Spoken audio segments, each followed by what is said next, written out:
And it is my privilege to introduce the first of our 3 high-level plenaries on the theme of harmonizing roadmaps and policies to scale up power to X. Let's play the jingle and then welcome our guests.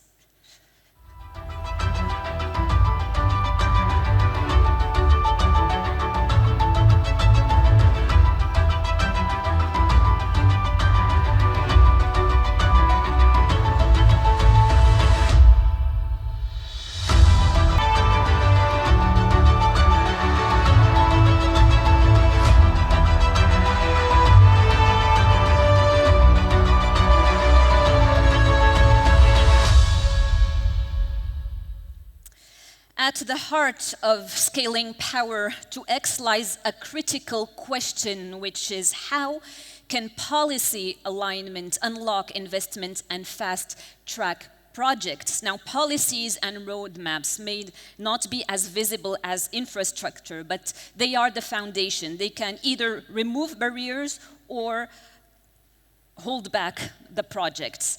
Now, to guide us in this first plenary, we are joined by an exceptional panel of leaders who will bring perspectives from Africa, from Europe, and the international community. Please join me in giving a warm welcome to Mrs. Oumi Khairi Diaw Diop, Permanent Secretary for Energy at the Ministry of Energy, Oil and Mines, Republic of Senegal. As she's making her way to the stage, let's please give her a round of applause. We are privileged to have with us Mr. Mohammed Yeslem Filali, Special Advisor to the Minister of Economic Affairs and Development, Islamic Republic of Mauritania. Welcome to you. We are also welcoming on stage Mr.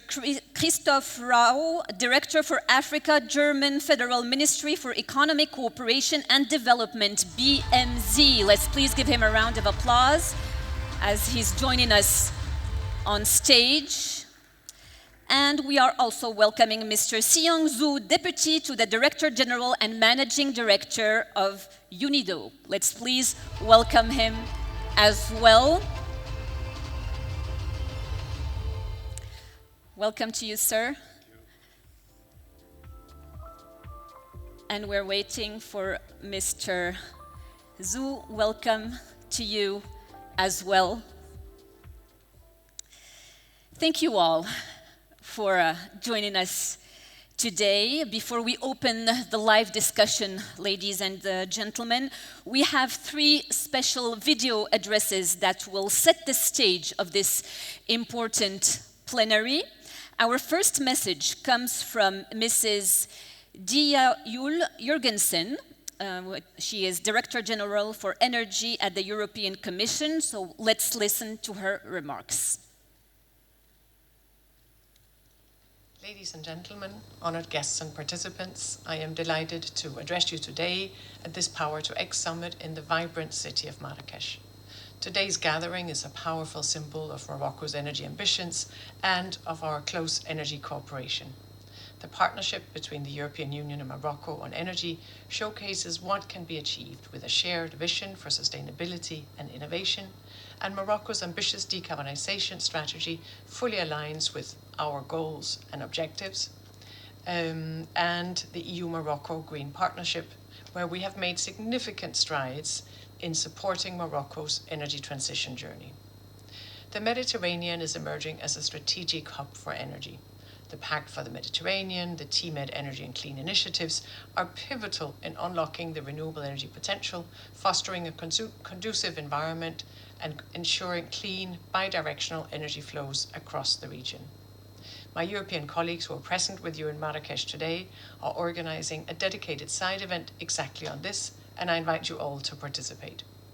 Morocco's bold targets of achieving 52% renewable electricity by 2030 and 80% by 2050 are not just aspirational. With the right framework and engagement, they are entirely attainable. Notably, our joint Énergie Verte program, with over 50 million euros in support, is a concrete example of Europe's commitment to Morocco's energy transition, from boosting renewables and integrating advanced grid solutions to supporting regulatory reform and establishing a robust green electricity certification system. On hydrogen specifically, we launched a new hydrogen mechanism in July under the new energy and raw materials platform to accelerate market creation, bringing together buyers and sellers through an open and transparent platform. Already, almost 80 companies have applied, with the first matching round planned for this autumn. This is a unique opportunity for Moroccan partners to position themselves at the heart of the emerging hydrogen market. Another example of effective collaboration is that European companies have been selected under Morocco's Offre Maroc initiative, which could soon lead to hydrogen projects meeting both local demand and export green molecules to Europe. And member states of the European Union are dedicating resources to promote hydrogen from abroad. The H2 Global mechanism in particular is developing new rounds of auction for hydrogen and derivatives and sees public funding from Germany and the Netherlands. On the global stage, we have launched the Global Energy Transition Forum. Our president launched it earlier this year, and this underscores our commitment to cooperative action, to partnership and cooperation to meet the ambitious targets we set for energy at COP28. We very much invite and encourage Morocco to join this initiative before COP30 and the leaders event there. And while public funding is needed and an important part of the energy transition, we know that private investment will be the key driver for renewable energy deployment. Morocco's equipment plan, which is expected to cover 70% of the financing, underscores the vital role of business. With our European companies leading in clean tech, they can offer to Morocco unmatched expertise, quality and sustainability standards that can fortify this partnership. So, let's continue to build on the shared successes. Together, the European Union and Morocco can and will make a profound impact on shaping a sustainable, green and prosperous future. Thank you to all of you, and I look forward to our continued collaboration. Thank you. Thank you, Mrs. Jurgensen, for underlying how the EU-Morocco Green Partnership is and will become a reference point with joint roadmaps, certification systems, and shared ambition. This is a strong reminder that this transition is not just national, but truly regional and global.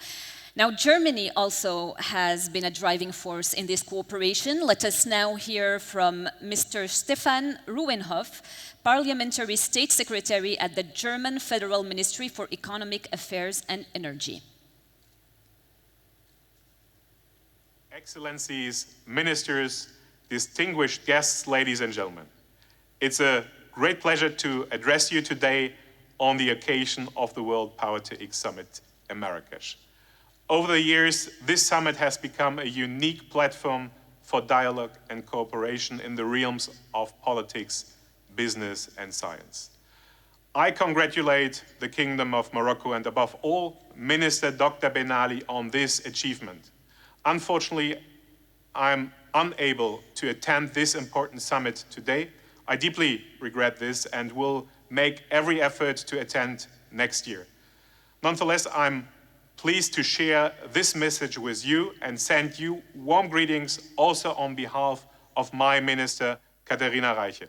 It's no secret that Morocco holds outstanding potential in renewable energy and its industrial uses. What is truly remarkable is how the country has now translated this potential into concrete progress in PowerTX. With the Offre Maroc and the ambitious green investment program of the Office Chérifien de Phosphate, Morocco has secured a strong place on the global Power-to-X map, a clear signal to international partners, including Germany. Germany is also pushing ahead with its energy transition. This requires more innovation, greater openness to technology, and above all, a pragmatic approach to renewables and hydrogen. In this context, international cooperation is essential, and Morocco is one of our most valued partners. This is why our cooperation with Morocco is of such importance. For more than 10 years, our two countries have co-hosted the Moroccan-German Energy Partnership PERIMA. My Ministry of Economic Affairs and Energy, together with the Moroccan Ministry of Energy Transition and Sustainable Development, under the leadership of Minister Ben Ali, provides an excellent framework for a structured energy policy dialogue. The Ministry for Economic Affairs and Energy is a proud supporter of energy policy milestones in Morocco, such as cooperating in wind and solar power production, adapting the grid and its regulations to renewables, and enhancing energy efficiency. More and more German companies are ready to become a part of this dynamic development and are present at today's summit. Our shared goal is very clear: to make the energy transition a success and to foster economic cooperation and investments that strengthen the competitiveness of both our industries and companies. Ladies and gentlemen, I wish the World Power-to-X Summit every success.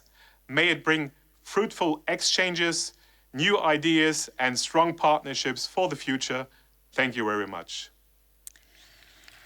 Thank you very much, Mr. Ruinoff, for your address. Now, from the German perspective, let us now turn to the global stage, and we will hear from Mr. Francesco Lacamera, Director General of the International Renewable Energy Agency, IRENA.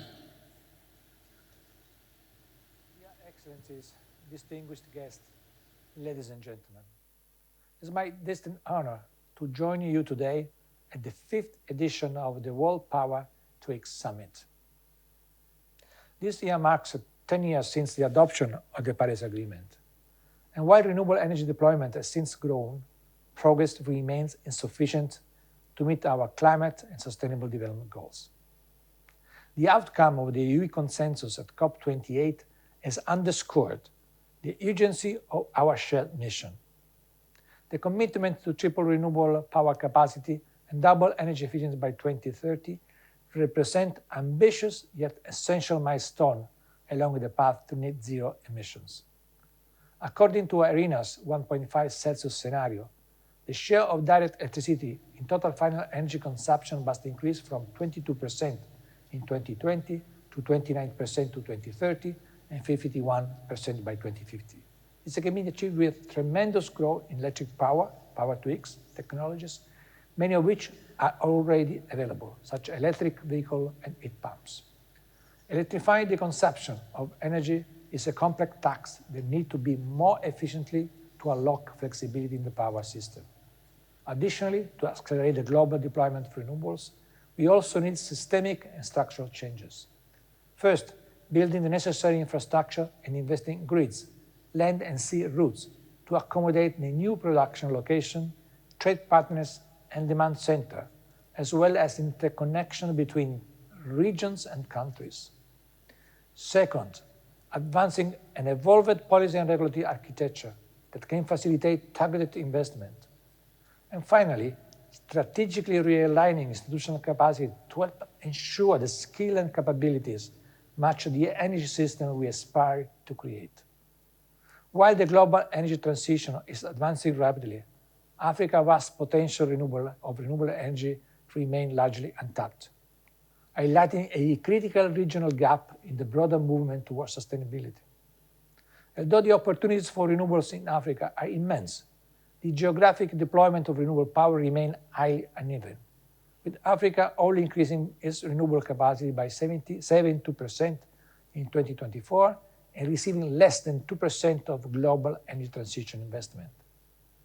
To support Africa's climate and development priorities, IRENA, under the leadership of Kenyan President Ruto, has launched the Accelerated Partnership for Renewable in Africa. The initiative offers a unique platform tailored to Africans' energy needs and focuses on three pivotal areas: mobilize finance, delivering technical expertise and capacity building, and engaging with the private sector to drive innovation. Africa currently includes 10 African nations: Kenya, Ethiopia, Ghana, Namibia, Rwanda, Sierra Leone, Zimbabwe, Mozambique, Djibouti, and Uganda. Last year, October, we organized our first investment forum in Nairobi, and our next one will be held this year in Sierra Leone from 23 October 2025. Through the forum, we want to foster a bottom-up approach to energy planning, work closely with governments and investors to identify the best investment project, and help financing through our Energy Transition Accelerated Financing Platform, the ETAF. It is remarkable to note that 55% of the projects received by INARINA's ETAF platform are from the sub-Saharan African region. However, these projects are primarily saved in draft form and not submitted for ETAF final assessment and financing consideration. This indicates that most projects looking for financing in the region are facing challenges in business development stages. Meanwhile, this project could have an expected impact that will cover over 220 million people, which is nearly 1/4 of African population. As a backbone of the Africa energy sector, we hope to receive more projects from Africa utilities and companies in preparation for the APRA Investment Forum. So, dear Excellencies, distinguished guests, Africa is a priority for ARENA. We want to work closely with governments and companies to support the energy transitions of the different countries of the African continent. The building of a new energy system is not just a technical challenge.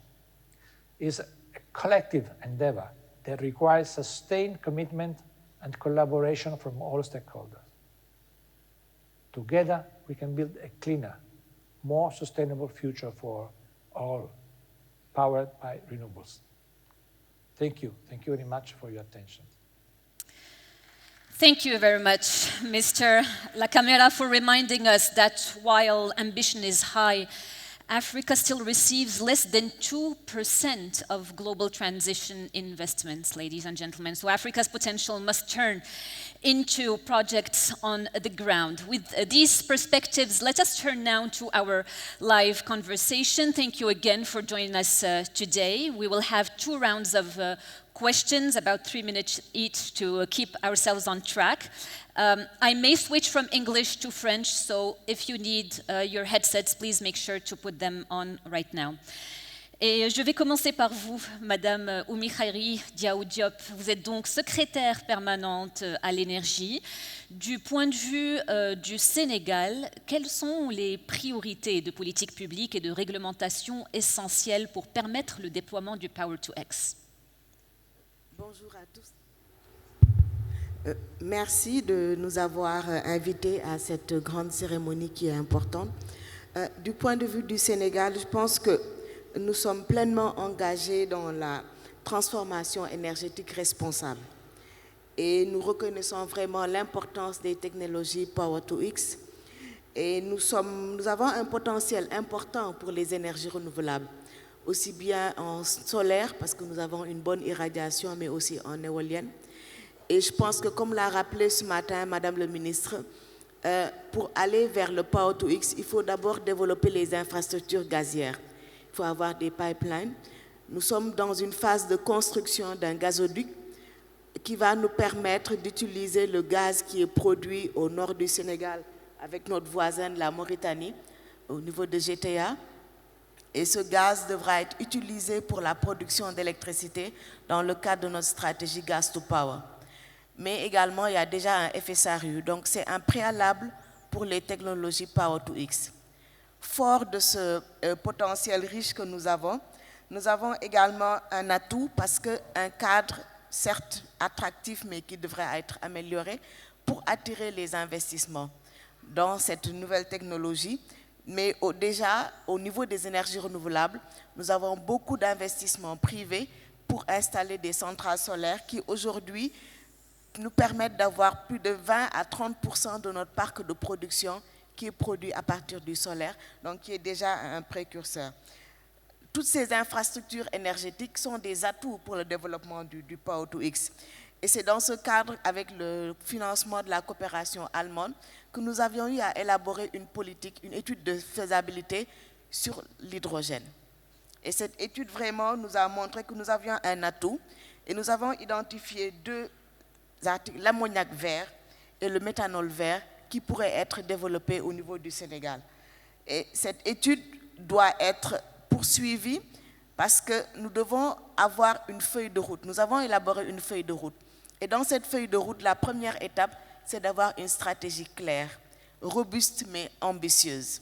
Mais aussi d'adapter notre cadre réglementaire pour qu'on ait beaucoup plus d'investissements. Cependant, nous faisons face à des défis. Pour le solaire, c'est le défi du foncier, parce que cela nécessite une emprise foncière assez importante, mais également le développement des infrastructures. Le cadre réglementaire doit être davantage développé, et nous avons aussi commencé des nouvelles technologies avec le dessalement de l'eau de mer en utilisant une énergie solaire pour ce dessalement de l'eau de mer.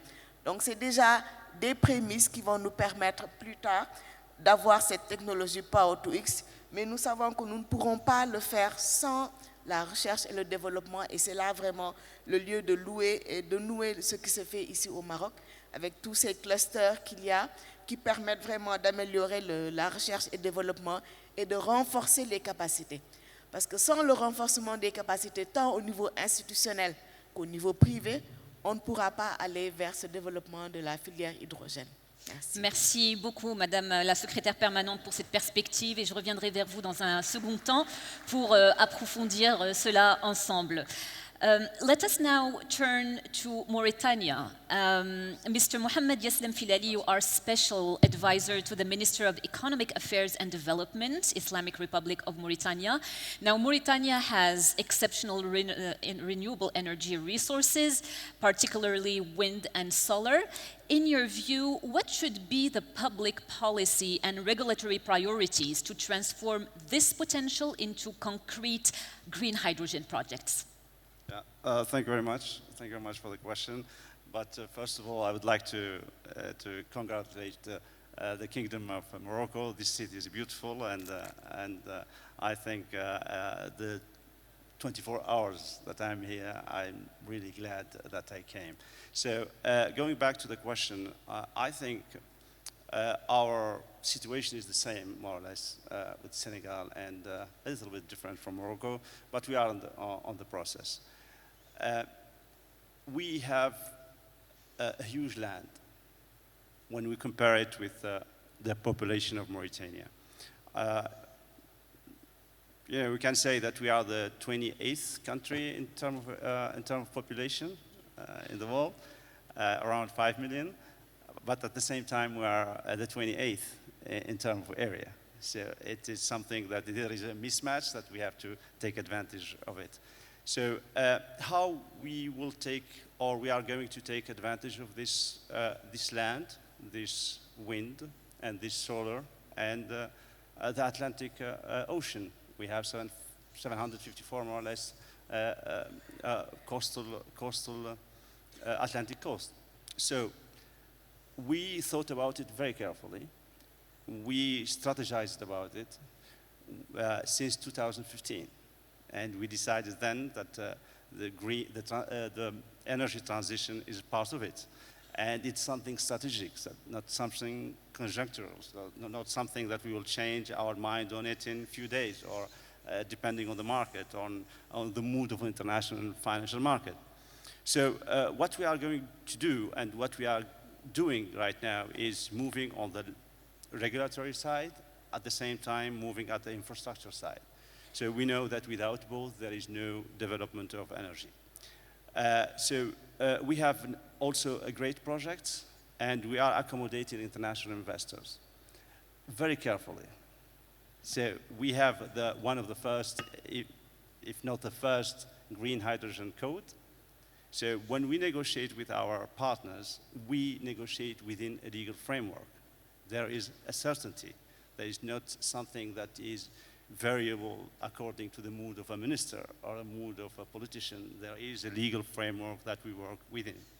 And this gives a certainty to our partners. From infrastructure perspective, we know that green hydrogen, for instance, is a spillover factor. There are many infrastructures that will be helpful in the green hydrogen and needed necessary, but at the same time, they will have an effect on our economy, like ports, roads, and water. And this goes deeper also. And I'm going back to our strategy. We know that we need to grow our economy. Our growth last year was around 5.4%. This year will go a little bit lower to 4%. Okay. But when we take into consideration that our population, even not so huge, we are growing to 2.9%. Mm-hmm. If you take 2.9% from 4%, we will be at we're going to say 2%, because we said 4 point something. At this rate, we will we will double our GDP per capita in around 40 years. And this is not something that we are looking for.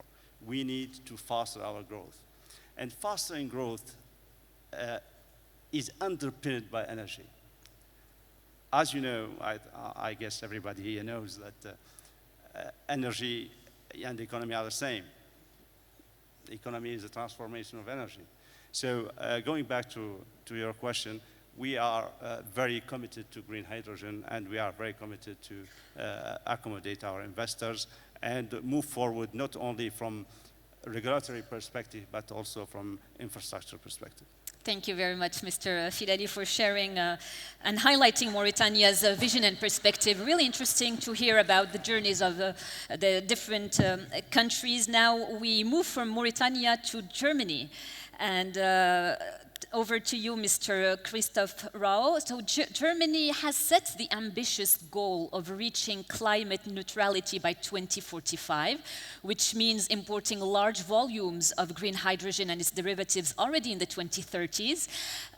From your perspective, how do you see Morocco's role in this global ramp-up, and what conditions are needed to move from early projects to large-scale development? Yeah, thank you very much. Happy to be here. And also from my side, congratulations for the organizers of this important event today. With a nice heading from vision to action, which is the right expression what we are doing here and what we should discuss. And adding my voice to what was said by my colleague from the Ministry for Economy and Energy. I'm from the Ministry for Economic Cooperation and Development, so sometimes it's a bit confusing. But what I wanted to reiterate here and today is that the whole government in Germany is fully committed to continue this cooperation with Morocco and of course also other countries in Africa to build up a hydrogen economy. And I'm also happy to sit here with two panel partners from countries with which we also have a very intense cooperation in the energy sector, by the way. It's a joint energy transition partnership with Senegal and of course also Mauritania. So happy to be with you on this panel. So Morocco is crucial, of course, and I can also, as I was present in the first round of discussions we had with the Moroccan partners about this partnership, it goes back to 2018. It's probably the most crucial partner that we have in Africa at the moment. You know that Morocco was the early mover with very strong political commitments to go into this direction and build up a hydrogen economy. And this also, of course, meant that we are today here in Morocco present with a huge number of actors which is supporting our Moroccan partners in this endeavor. I would like to mention, of course, our implementing organizations in the development cooperation area, KfW and GIZ. But I also would like to refer to the huge presence of business representatives, which are here today, German companies, which are also present in the one or the other way in this hydrogen context. And this is, I think, a clear indicator that it's interesting for the private sector to invest in Morocco. You mentioned the climate neutrality aim 2045. Yes, it's ambitious. We in Germany, we want to be climate neutral in 20 years. It sounds like a long period, but it's very short. Of course, Morocco also here has an important role to play, because we in Germany, we have to import energy to make this transition possible. And Morocco has and will play an important role in this context, but it must be a win-win solution. That's very important. We talk about win-win solutions when we talk about exporting or importing energy. Coming back to the vision to action heading, of course, it always takes longer as expected, I would say. But if we look what happens today, I think we can finally see some very interesting projects being implemented now. Among them, those initiated by Moroccan players, such as OCP, but also what happens in the context of Offre Maroc is very inspiring, but of course, more has to be done. And especially our German companies, which are here, are of course very interesting to be part of the next round of the Offre Maroc and to play a role in this transition of the Moroccan energy sector. I will stop here. Thank you. Thank you very much, Mr. Ra, for reaffirming once again the German government commitment to the partnership with Morocco, to the partnership with the African countries. Now, let us hear from UNIDO, and we're very privileged to have with us Mr. Xiang Zhu. You are the Deputy to the Director General and Managing Director at the United Nations Industrial Development Organization. How can partnerships and policy alignment make Power-to-X projects more bankable, more scalable in countries like Morocco, Senegal, Mauritania, and others? Thank you very much for the question. Firstly, Excellencies, distinguished guests, ladies and gentlemen, it's really a pleasure for me to represent DG Muller, that to join this esteemed panel, say at the 5th edition of the WorldPtX Summit here in Marrakesh, a city where Morocco's low carbon and the future, forward-looking future that is turning into concrete actions. So actually, turning to the question, to answer the question, for partnerships, of course, everybody knows the importance, which are the heart, very heart of any complex undertakings, like promoting mainstream green hydrogen to really make this energy transition a reality. But I think this kind of partnership, we need to understand the role of different players in different stages of this process. Yeah, firstly, that if in our country we do not have a mature like market for green hydrogen. That's why we need that to have this first or early movers. And how to really encourage this kind of like investment in this regard. Lots of efforts already made. First and foremost, alignment of policy is crucial. The alignment of policy is not basically just limited in the national boundary, should go beyond this national boundary, the global, basically this alignment of policies. First and foremost, that we agree on the target set in the Paris Agreement. This is important. Then we have the national designated kind of like plan to say make concrete commitment to break down in different sectors how you will have to achieve the target at your country, right? So this is basically the global level of alignment of policy and ambition. Then for this also most important at the country level, we need this kind of like ambition, also concrete kind of roadmap to implement, operationalize this roadmap or the ambition. So in this case, we see that Morocco is setting a good example, that starting from setting very bold the ambition on climate goals, then say coupled with concrete and clear roadmaps by involving private sector, business sector, not only domestic one, also global investors. Also working together with international organizations like, say, BMZ, GIZ, KfW, and the UN agencies like us, UNIDO. I think that's why this is the first step, alignment of policy at the global level and country level. Then for this to happen, most importantly, still we need this kind of capacity building, yeah? Because raise awareness, because not everybody knows what kind of opportunities that they may have. Because the policy provides certainties. Certainties basically help to de-risk, yeah? The long-term investment, particularly for big, large-scale projects in hydrogen. So I think now, but how to make this happen, we need skills. We need that also this kind of like the finance instrument, yeah, to make this happen. So in capacity building in this regard is also essential, to help policymakers to learn from others, to have financiers that to work together to put this instrument that could be feasible to make this investment viable, right? So in this regard, UNIDO is very happy to support this through different types of initiatives. For example, we work on this kind of GCF readiness project to which laid ground for policies, standards, and also this kind of wide stakeholder engagement to ensure the adoption of hydrogen.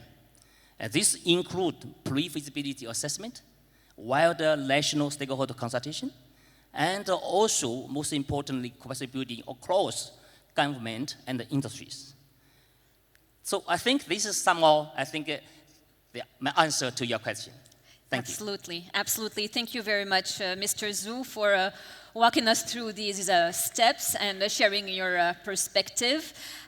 With that, we will move on now to a very quick second round to dive into unlocking investment and maximizing impact. Et je vais revenir vers vous, chère Madame Diop, pour élargir un peu la perspective à l'Afrique de l'Ouest et l'Afrique francophone.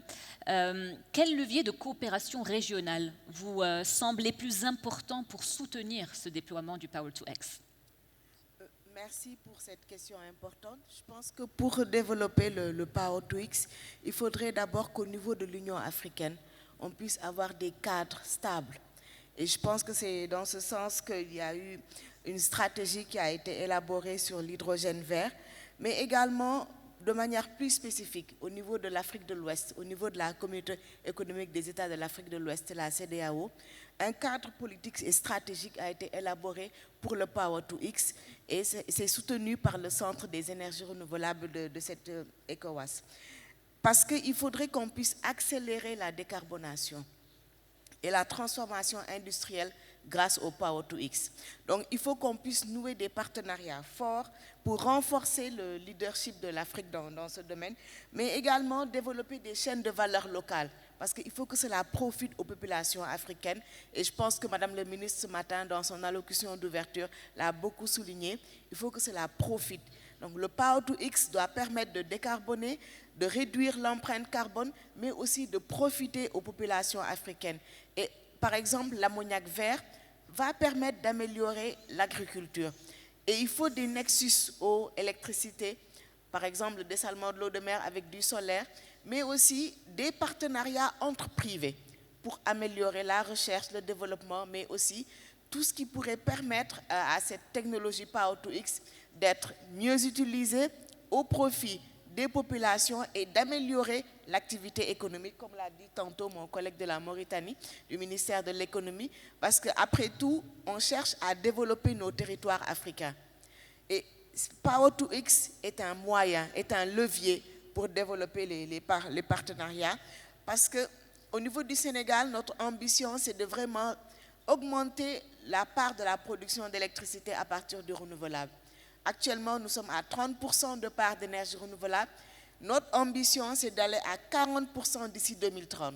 Nous avons signé un partenariat avec des pays du G7 et nous sommes dans la dynamique pour améliorer cette part de renouvelable, mais aussi développer toutes nos infrastructures gazières qui sont un préalable pour le Power-to-X. Merci. Merci beaucoup, chère Madame Diop, pour cette perspective. Vous soulignez là un point extrêmement important qui est l'impact en fait et la création de valeurs locales. Et nous avons entendu ce message plusieurs fois ce matin.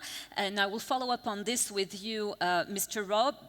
Beyond scale, ensuring that hydrogen projects deliver local value is key. We've heard this message often this morning, and many of the distinguished speakers highlighted the importance of social impact. And but at the same time, what we see is that there are ambitious sustainability standards and certifications. So how can Germany and Morocco work together to ensure that this ramp up is not only fast, but also sustainable and equitable?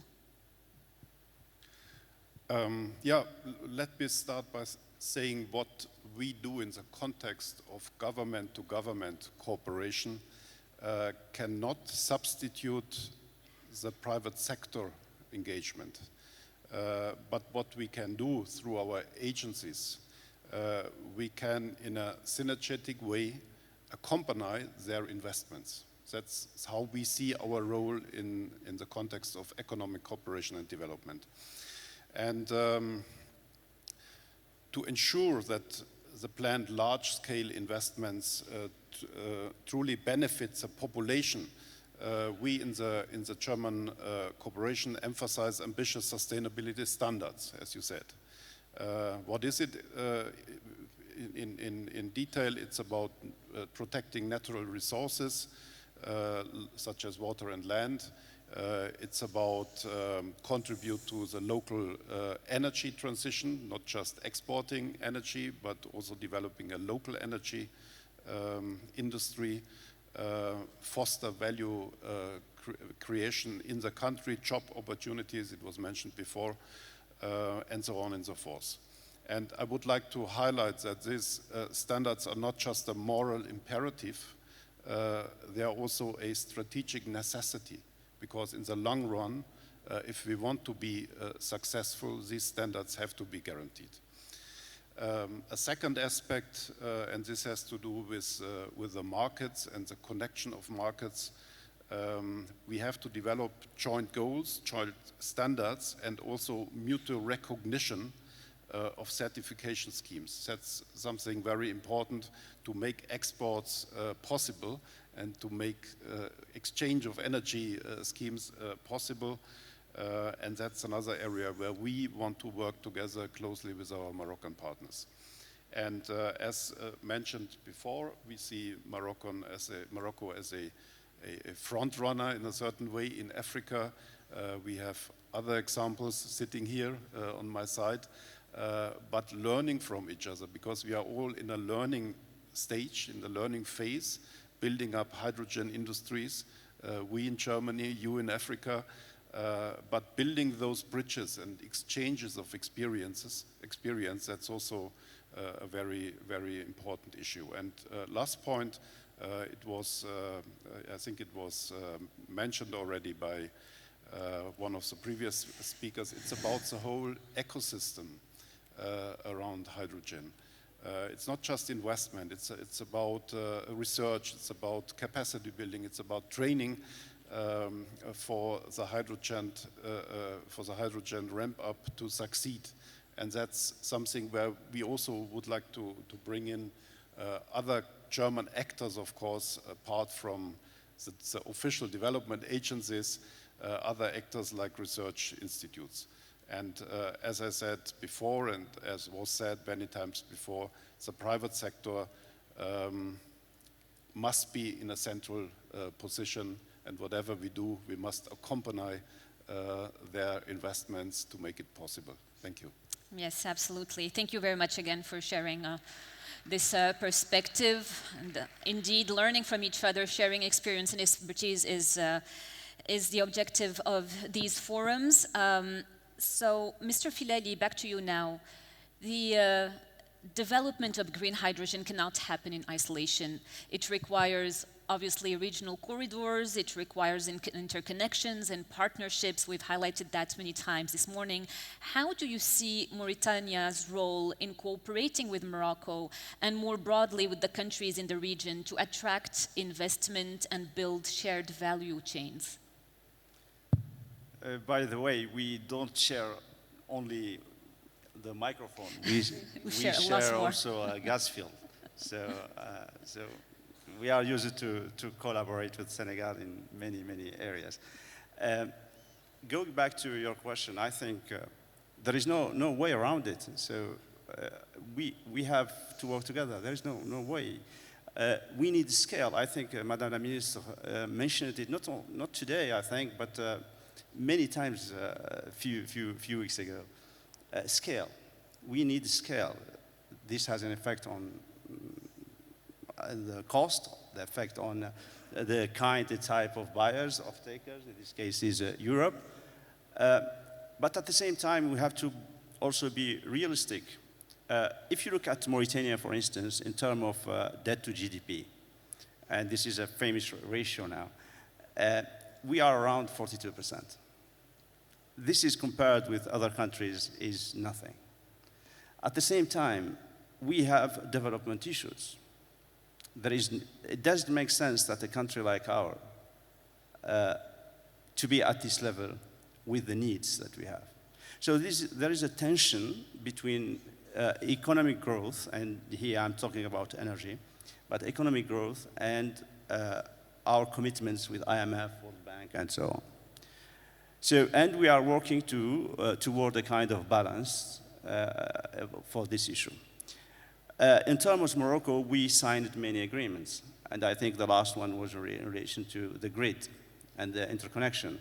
With Senegal, we have the same agreements, directly and within an organization. And just to reassure everybody in relation to energy, I think, and if you look at Mauritania now, and make a picture, and look at Mauritania, inshallah, in 10 years, you will see a different country totally. We decided that energy underpins everything. So we are investing heavily in electricity. We are investing heavily in gas field to transit to gas to power. We have now Banda. It's a very interesting project. It's a gas to power project. And at the same time, we don't have debt from the private market. So we are 42% debt to GDP. So we have space until 75 to 80%. So we will get there. And at the same time, we don't have access to private markets. And we are working to get to the private market. So imagine the effect on our infrastructure and our energy system. And I think this is not something that we can do alone. I think Morocco is our partner and privileged partner. And I think the signing last few months ago is not the end or the last mile, but I think the starting mile for a very important collaboration that goes directly to the concept of scale. That alone we can't have scale, and scale is very important for our competitiveness. Absolutely, absolutely. I love that hopeful note and the positive trend, and that is everything we can wish for our brothers and sisters from Mauritania. Thank you so much for sharing that with us. Mr. Zou, we are wrapping up this panel with you, and my question will be beyond the policy frameworks to have your perspective. What are the other enabling conditions that are needed to accelerate Power-to-X and to ensure tangible benefits for industry and society? Thank you. I think, of course, since the previous speakers already mentioned the extreme importance of an ecosystem approach towards development of green hydrogen. So that's why I think policy alone are not enough. So though policies are essential, and to scale up Power-to-X, basically, we need an enabling environment to ensure that the investment translate into real industrial competitiveness, green jobs, and inclusive growth. So that means moving in parallel, that we basically need to do something on infrastructure, including both soft, hard infrastructure.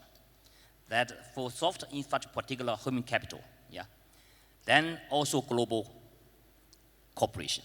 So to talk about the infrastructure, of course, already I think the opening remarks made by Her Excellency, the Minister of Energy and Sustainable Development of Morocco, already said clearly, yeah, what kind of infrastructure Morocco government is aimed to build, yeah, not only within the country, also at a regional level to get connected to EU, yeah.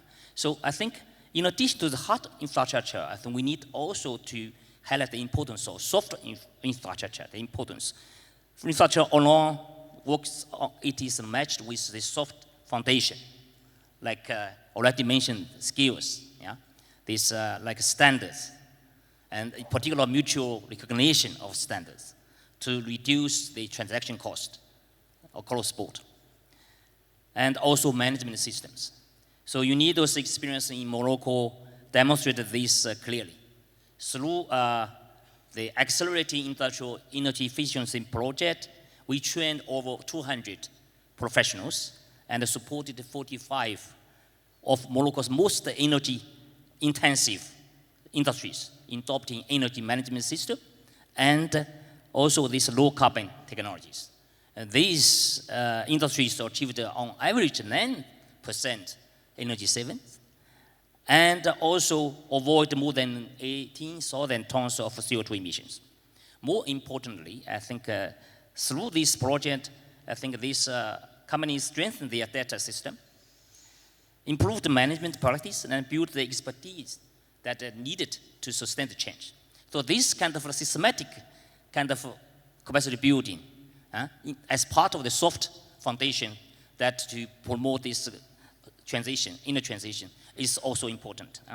Secondly, also to scale Power-to-X project requires to empower also entrepreneurs. Already not have been mentioned, but for this, and we need now basically the entrepreneurs to turn the broad vision into concrete local, this kind of tailored kind of measures or actions. So large project policy just set frameworks that we need these entrepreneurs really to help us to deliver on the ground. So in this regard, the India has a very famous project funded by Jeff, Clean Tech, and the Green Jobs project. They support SMEs to adopt these to the clean tech technologies and to basically to work together with government to develop the ecosystem that could allow them to thrive, yeah, to scaling up. So I think this is important, the entrepreneurship. Lastly, I think most importantly, global platform. You need to basically link your effort in the country level with global platforms. So in this regard, Morocco is doing an excellent job.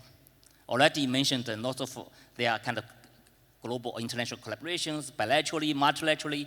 So for this, I should mention that Morocco now is engaging this international partnerships through like Climate Club and Net Zero partnerships, these kind of initiatives that basically to get their national hydrogen market into global market. Yeah. So I think this harmonization of standards policy going beyond basically national boundary. So in this regard, I think Morocco is setting a good example for other African countries to follow. So to summarize, I think when we talk about this policy, I said policy is important, most important the enabling environment. As I mentioned, the infrastructure, soft and hard, then also entrepreneurship and the global platform of this kind of linkage are the most important also elements to ensure that to scale up the Power-to-X initiative. Thank you. Thank you very much for wrapping up nicely this panel for us. Ladies and gentlemen, this concludes our panel. Please join me in giving a warm round of applause to our distinguished speakers. Thank you very much. And we invite you kindly to step forward to take a group photo. Ladies and gentlemen, we will break now for a coffee networking for 15 minutes. So let's please be back here in 15 minutes at 11:35 sharp. Believe me, you do not want to miss the upcoming panel. I'll see you in a few. Thank you.